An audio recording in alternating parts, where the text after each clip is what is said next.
So, good evening.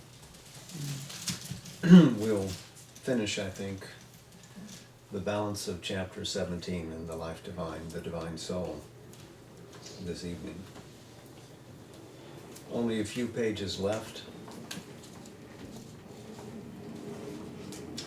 What Sri Aurobindo has been attempting to set out in philosophic language is a description of the nature, the metaphysical foundation of the Divine Soul. That spirit which moves from the immensity of the infinite Satchidananda into manifestation so that it can experience itself in blissful play, becomes the many, but never ceases to be the one. And how the many and the one play, both based upon the comprehending unity of all and on the apprehending power of each to look into the soul and the nature of the other, are part and parcel of what the supramental experience is. So this infinite self-existence plays constantly in the freedom of its knowledge, in the freedom of its force, in throwing itself out. And it would know itself always as the manifest absolute, the articulation of the absolute. And it would feel that as the basis, whether it is absorbed in the transcendent or exposed utterly to the play of time and space. In the one and in the many, it is the self-unfolding of its own nature, a self-determination which characterizes the play of the universe and of the individual soul stationed in the universe. Now, before we proceed, let me just call upon, I've got an email from one of our participants on Zoom asking if everybody on Zoom could quieten their own devices because everything becomes audible to everyone. So if you could have a look at your weapon of choice, whether it's a smartphone or a tablet or a computer or a telephone. See if you can put it on mute, and the other participants on Zoom would be grateful. So thank you. So here we come. Our first paragraph is beginning in this way.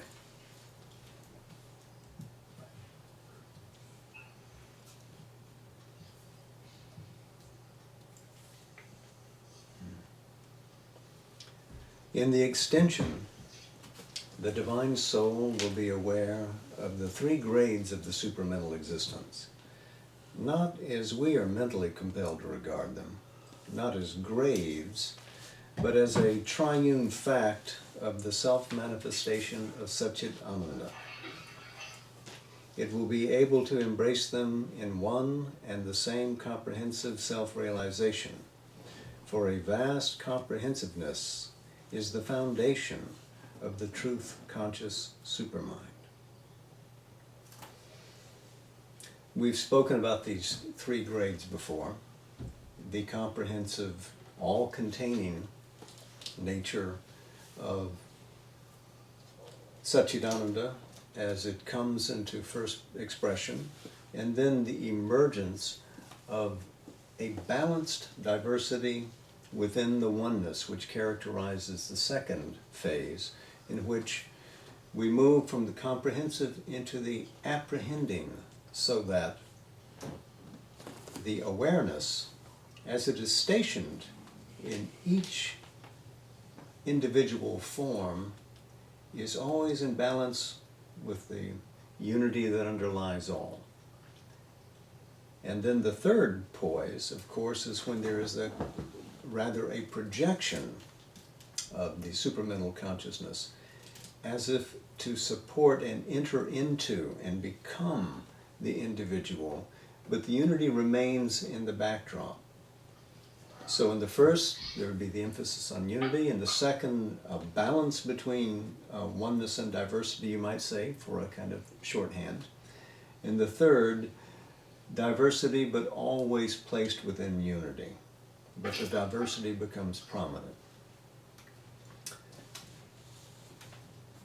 So, to continue, it will be able, again let's read it, to embrace them in one and the same comprehensive self-realization. For a vast comprehensiveness is the foundation of the truth-conscious supermind. It will be able divinely to conceive, perceive, and sense all things as the self, its own self, one self of all, one self-being and self-becoming, but not divided in its becomings, which have no existence apart from its own self-consciousness. So, to conceive, to bring into being, to perceive, to look out, to, with knowledge, peer into the essence and the form of another. And then to sense, as if palpably, in whatever form one has, one resonates in all the being with this. So, various strata of consciousness and its many operations and functionings are described in that one little phrase. So oneness, ever and ever, even in variable self-distribution, ever within its own awareness. So this first poise of the divine soul finds the same self in all. It will be able divinely to conceive, perceive, and sense all existences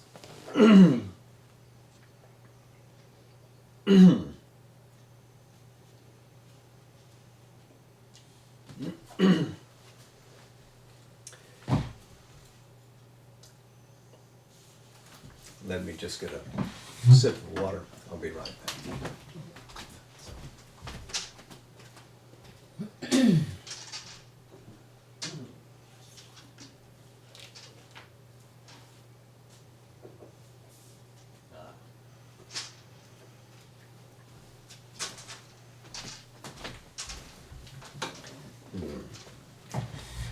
Pardon me. We'll begin again.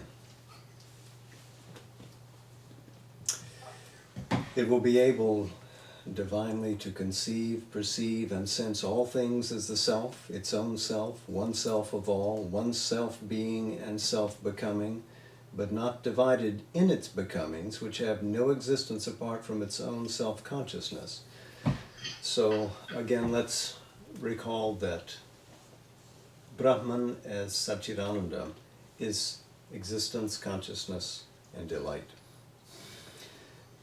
The self-being precedes, metaphysically, the self-becoming. The self-becoming occurs within the comprehensive unity of real being, and thus expresses it, but utterly depends upon it.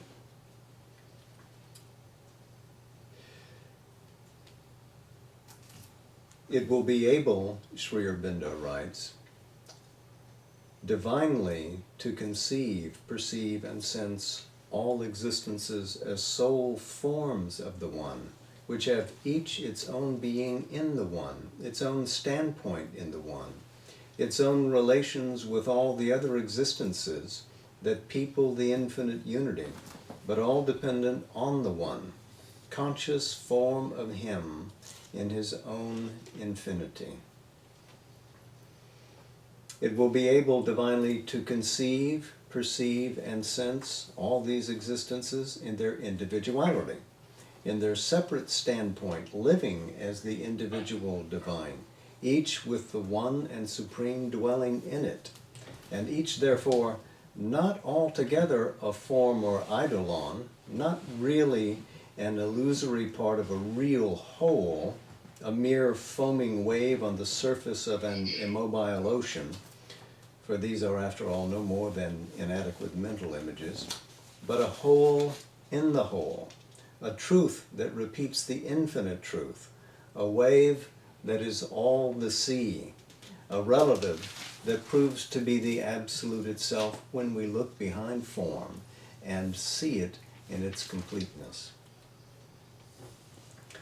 So the divine soul finds the one self in all. The divine soul houses itself in each and as the one, all standing in a self-recognized harmony. And thirdly, this divine soul finds all in its own individuality, one in the substance of the Supreme. So their experience would be your experience. And when you look closely into your own essence, you would find that you stand in oneness with the Supreme, and similarly perceive the presence of that Supreme in all the many about you. So let's not forget the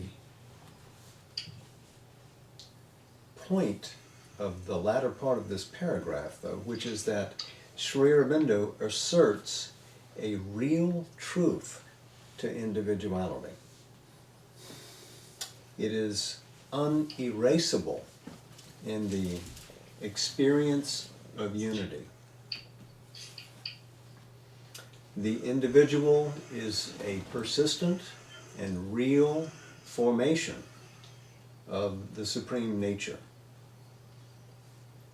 The divine soul, standing as an individuality, is not a fiction, is not a drop which will disappear into an oceanic being, but will continue to persist even in its unpartable immersion into the Supreme. So the all is real. The individual is real. The one is real. And there's no abrogation of that unity or that oneness. And all the warp and the woof of existence, even as it's drawn up into itself in the absoluteness of transcendence, the potentiality for the re-expression and the re-emergence of cosmos and individual persist. This is the eternal recurrence that Sri Aurobindo has written about in other passages. And he continues, for these three are aspects of the one existence. The first is based upon that self-knowledge which, in our human realization of the divine, the Upanishad describes as the self in us becoming all existences. The second, on that which is described as seeing all existences in the self. The third, on that which is described as seeing the self in all existences.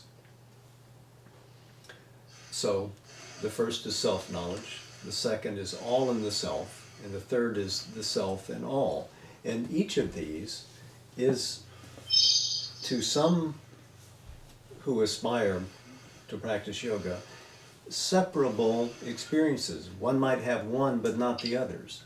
But the largest, the most inclusive experience finds that this is the nature of the divine. Many stationed and yet one. And this goes back to the opening verse that Sri Aurobindo has chosen to start the 17th chapter. This again is the 7th verse of the Isha Upanishad.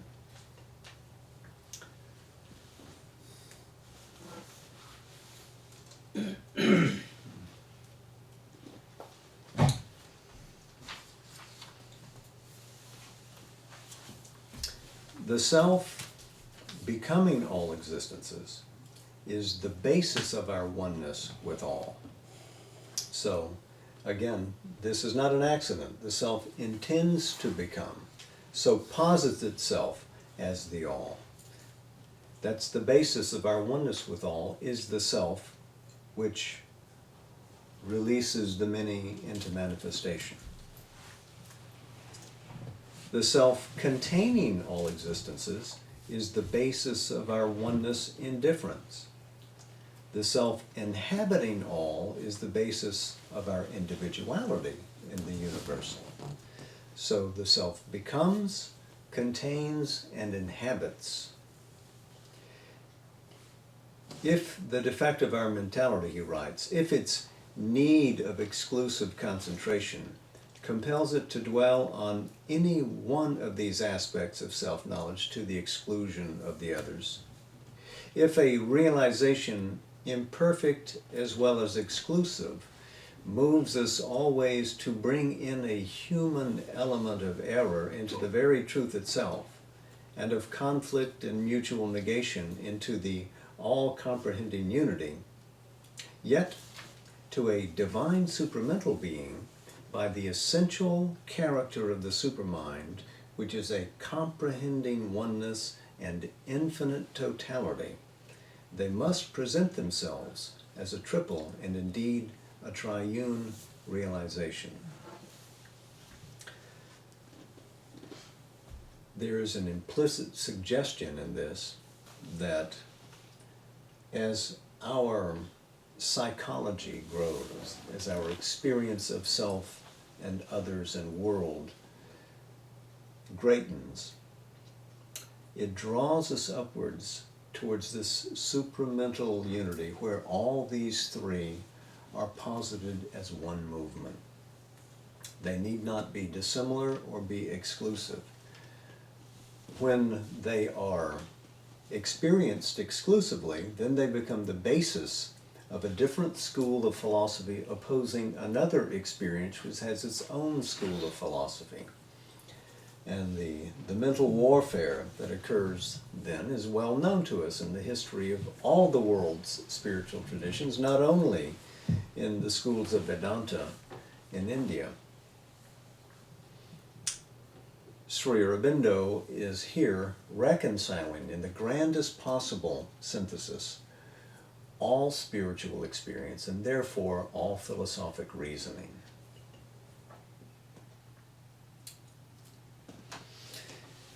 Continuing, if we suppose this soul to take its poise, its center in the consciousness of the individual divine, living and acting in distinct relation with the, quote, others, still it will have in the foundation of its consciousness the entire unity from which all emerges, and it will have in the background of that consciousness the extended and the modified unity, and to any of these it will be capable of returning and of contemplating from them its individuality.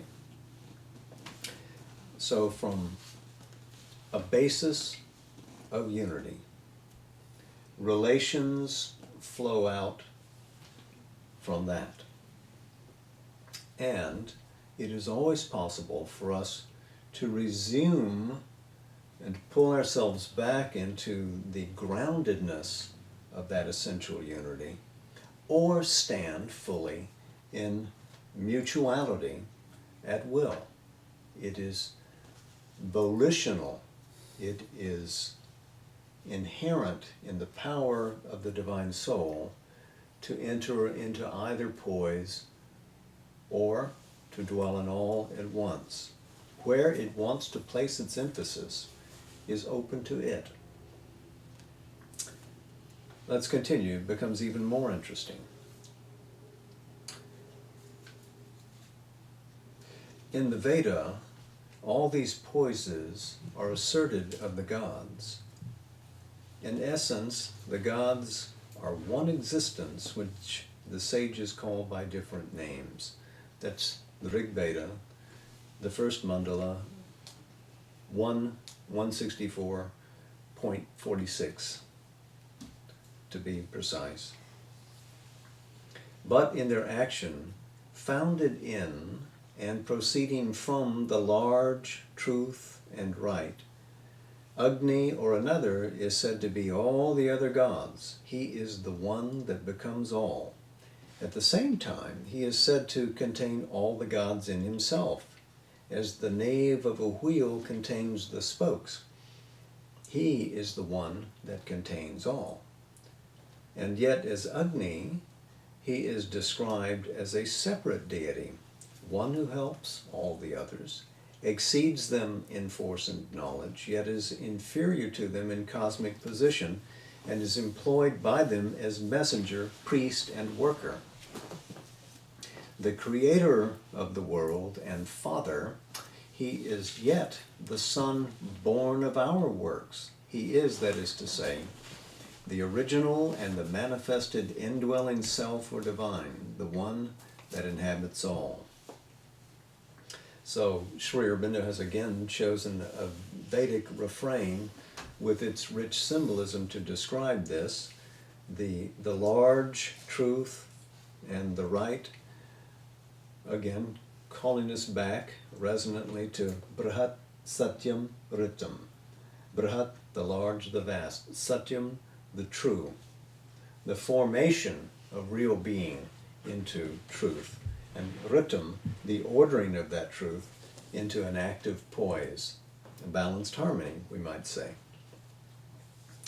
So this position of Agni in this cosmos, Agni is a living symbol of the supreme active in the universe, leading it upwards.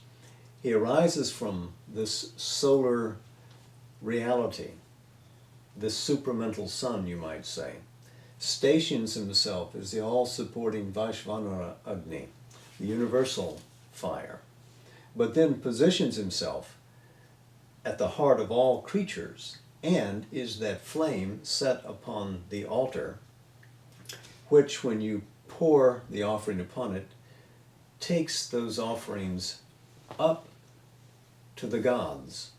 And so this same being is multi-stationed. It is that same self.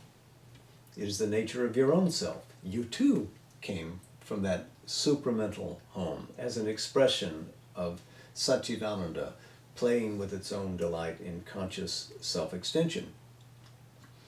You too are part of the cosmos, and you have your work here to do, and to discover, and to report, and to offer. So it's a wonderful depiction of how this one being became multiplied. And each image of a Godhead presented in the Veda can be seen in this way, just as we see Agni. Each face of the divine has behind it the entirety of the divine truth. It is ultimately nameless, but every name has a truth in it.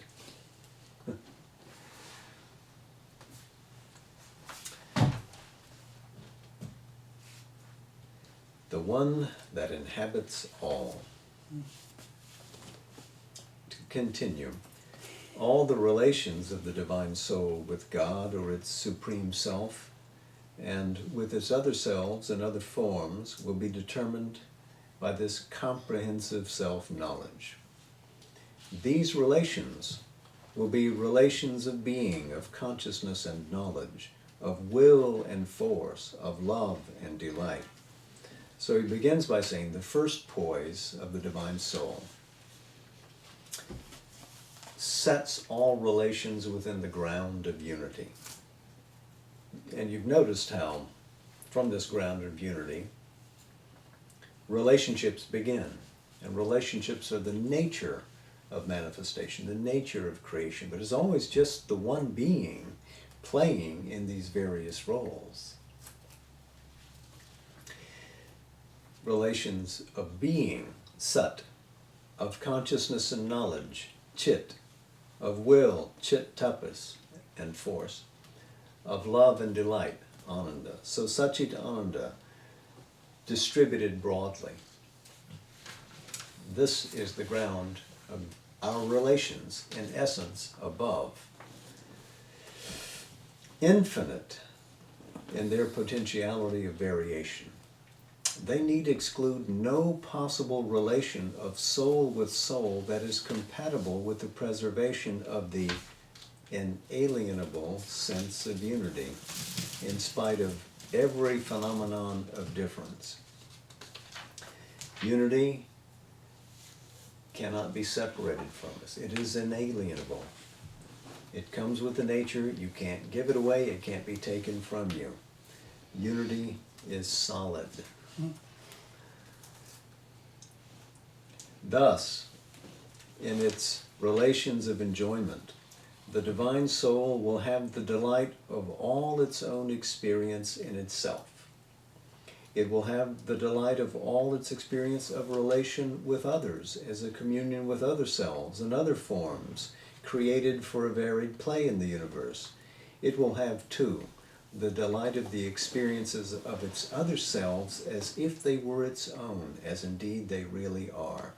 So the truth of your own nature, your own soul, the truth of your relations with others in communion, and the delight of the experiences of the others. So they occur within your conscious being too, because you're not separated from anything. So rather than as here, where observe any human community, and somebody gets a grand experience, the other guy that didn't have that experience feels jealous about it. How come he gets it and I don't? Rather, in the supramental, you rejoice. He has discovered himself, and I, over here, reflect and echo that same experience that he has, or she has, or it has. Because all are one, isn't it?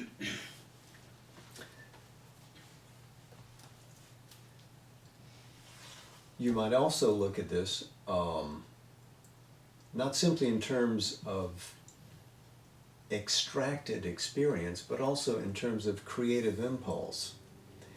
When the creative impulse arises in the supramental consciousness, in a divine soul, that same creative movement essentially is occurring in all others, and so never arises out of alienation from others, but always within a spontaneous harmony. So there could be no disagreement about whether this ought to come forth in manifestation or not, because it is implicitly part of your own nature and has your tacit agreement in the movement forward. So you talk about consensus. This is real consensus, feeling everything commonly, seeing everything commonly, creating and sustaining and melting into everything commonly.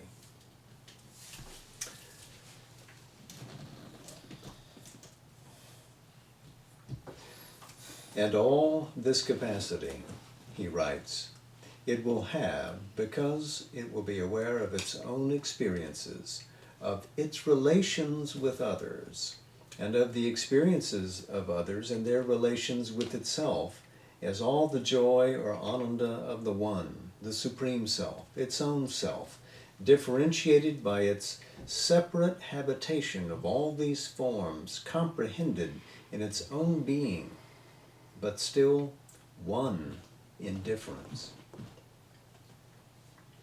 Because this unity is the basis of all its experience, it will be free from the discords of our divided consciousness, divided by ignorance and a separatist egoism. All these selves and their relations will play consciously into each other's hands. They will part and melt into each other as the numberless notes of an eternal harmony. Harmony, the first chapter. All problems of life are essentially problems of harmony. This is a quest for us to regain that original nature of our relationships. and again calls us to move beyond divided mentality into the spontaneous oneness which is native to the supramental. And all we must do is to continue to evolve for our souls to gain strength and power and command over our nature and illuminate it and prepare it for this next ascent back home, but without leaving this earthly home.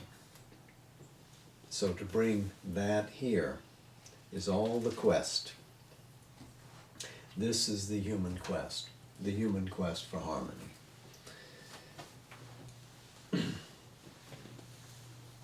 So we've seen Sri Aurobindo write about the divine soul in essence, the divine soul in relation, the divine soul in relation to the multitude, from the poise of the self to the multitude, from the poise of the multitude back to the self. And he continues, and the same rule will apply to the relations of its being, knowledge, will, with the being, knowledge, and will of others. For all its experience and delight will be the play of a self-blissful, conscious force of being in which, by obedience to this truth of unity, will cannot be at strife with knowledge, nor either of them with delight.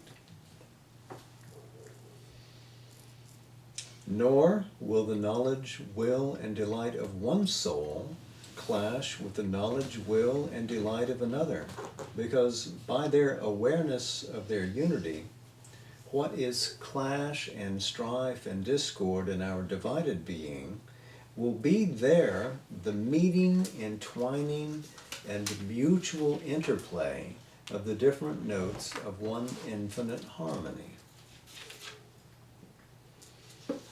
So both of these paragraphs end with the idea of a harmony, a coordinated harmony of the spirit.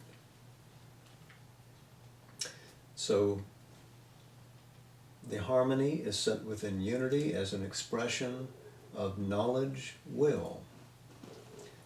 Blissful, variegated, forceful play. Happy play empowered to delight.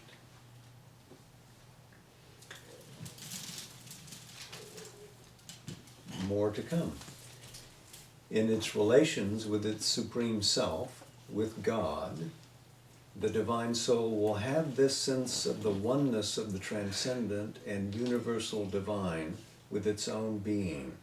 And so here, the divine soul, instead of relating to the many, relates back to the supreme self, finds its own authentic nature set within that.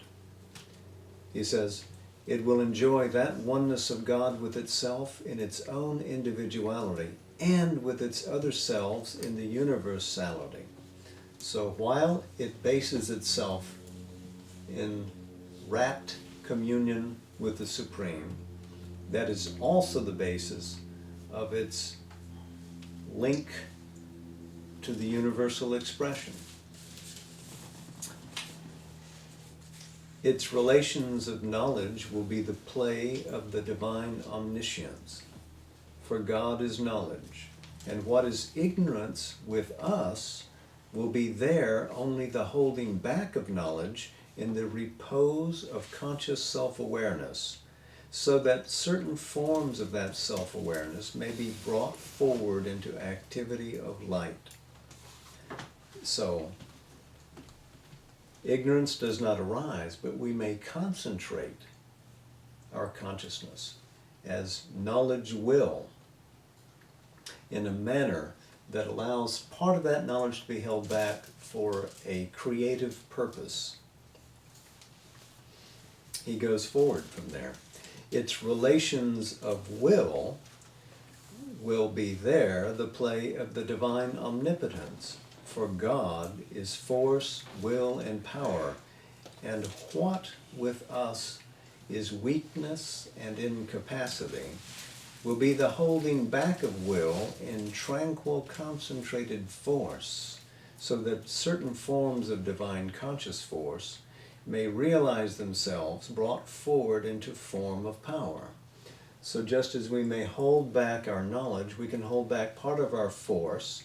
It may, in the human scene, be weakness, but here it's just bridled. It isn't lost, it's held back so that an exploit can be enjoyed. Its relations of love and delight will be the play of the divine ecstasy, for God is love and delight.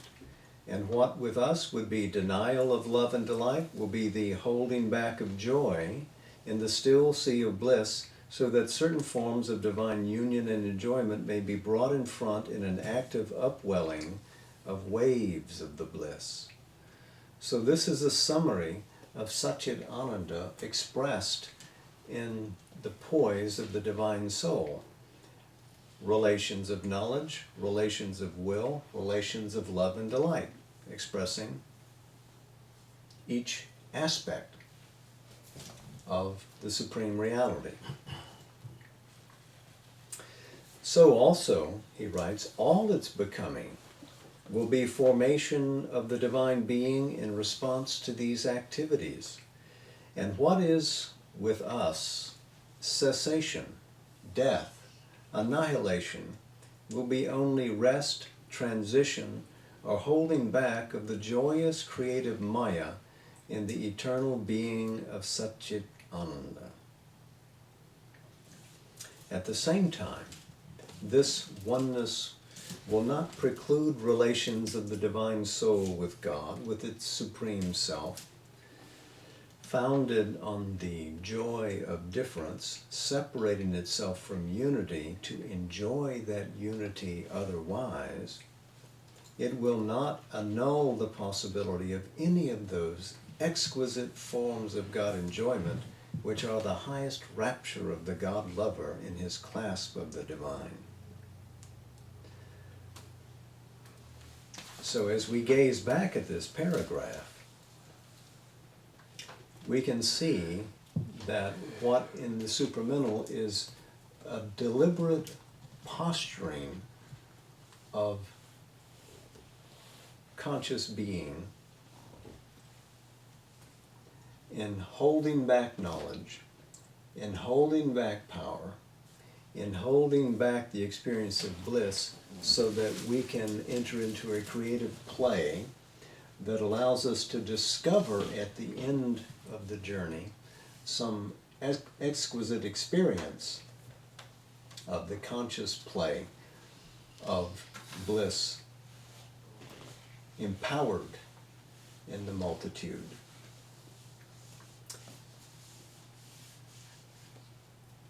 Is in contrast with what we experience here. So we'll see that we must turn next to that really. How is it that this deliberate positing of our energies in the supramental permits an eventual separation from unity, so that ignorance and division can arise, so that we experience loss of knowledge, we experience loss of power, we experience loss of bliss, we experience, instead of eternity, the termination of name and form again and again and again. That mystery we have to explore, and Sri Aurobindo will get right to it in the next chapter. But we have one more paragraph to go, but before we leave this paragraph, let's note that in writing this, Sri Aurobindo has authenticated the various types of yogas, because each one of these experiences is the truth of a different brand of yoga. So the largest yoga, the synthetic yoga, would combine all of these into a harmony where delight and power and knowledge are looking at each other and seeing the same self in all, just as the divine soul, gazing into the eyes of another, sees the same supreme self there.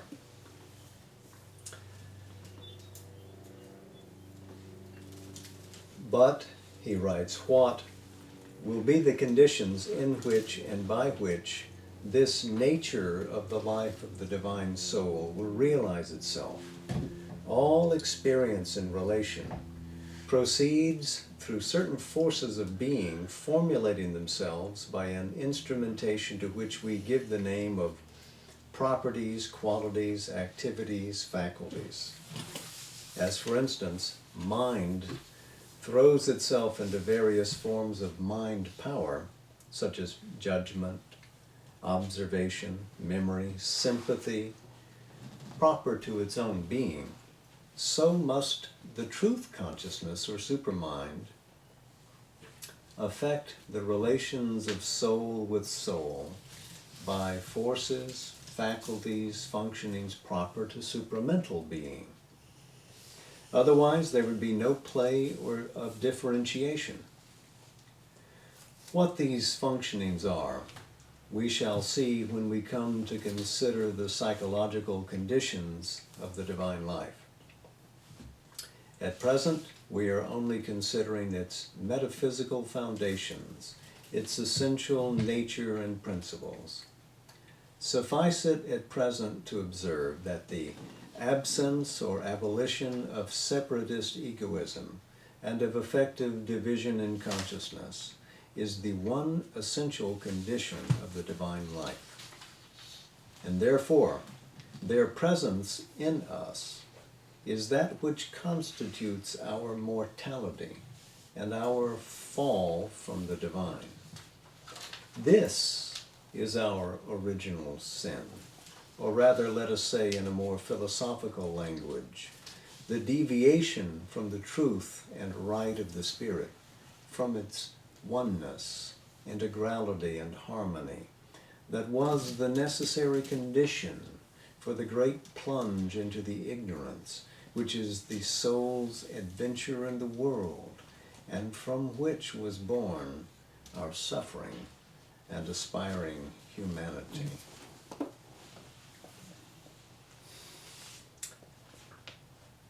So, the sense of separativity must disappear. We must erase that to regain the divine life that is our original home. But here we are, housed in humanity, and all our human aspirations aim at a recovery of this supramental truth. What we aspire for, an immortal awareness of our soul. Unconditioned, or should I say, undiminished bliss, undimmed knowledge. The experience of infinity. What is beyond the play of time and space. All these things towards which we aspire are the very nature of the supramental consciousness. So I think we've ended this chapter in the Divine Soul, and we'll have plenty of opportunity to refer back to it, because he has essentially described for us here the nature of the Supreme as it has become the Jivatman, the central being. And we'll be close upon passages which explain and flesh that out to us soon. I think, again, if you'll permit me, I'd like to close the evening with a passage from Savitri.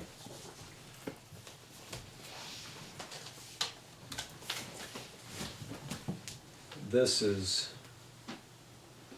from an exchange that Savitri has with the Lord of Death.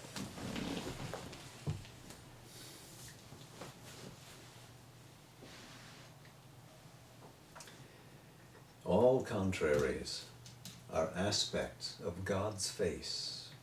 The many are the innumerable one. The one carries the multitude in his breast. He is the impersonal, inscrutable soul. He is the one infinite person seeing his world. The silence bears the eternal's great dumb seal. His light inspires the eternal word. He is the immobile's deep and deathless hush, its white and signless blank negating calm. Yet stands the Creator's self, the Almighty God, and watches his will done by the forms of gods, and the desire that goads half-conscious man, and the reluctant and unseeing night. These wide divine extremes, these inverse powers, are the right and left side of the body of God. Existence, balanced twixt two mighty arms, confronts the mind with unsolved abysms of thought. Darkness below, a fathomless light above, in light are joined but sundered by severing mind, stand face to face, opposite, inseparable, two contraries needed for his great world task, two poles whose currents wake the immense world force. In the stupendous secrecy of his self, above the world brooding with equal wings, he is both in one, beginningless, without end. Transcending both, he enters the Absolute. His being is a mystery beyond mind. His ways bewilder mortal ignorance. The finite, in its little sections parked, amazed, credits not God's audacity, who dares to be the unimagined all, and see and act as might one infinite. Against human reason, this is his offense. Being known to be forever unknowable, to be all and yet transcend the mystic whole, absolute, to lodge in a relative world of time, eternal and all-knowing, to suffer birth, omnipotent, to sport with chance and fate, spirit, yet to be matter and the void, illimitable beyond form or name, to dwell within a body one and supreme, to be animal and human and divine, a still deep sea, he laughs in rolling waves, universal he is all, transcendent none.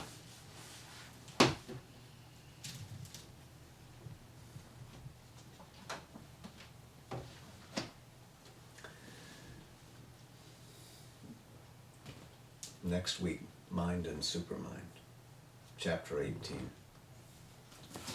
Namaste. Jai Ma.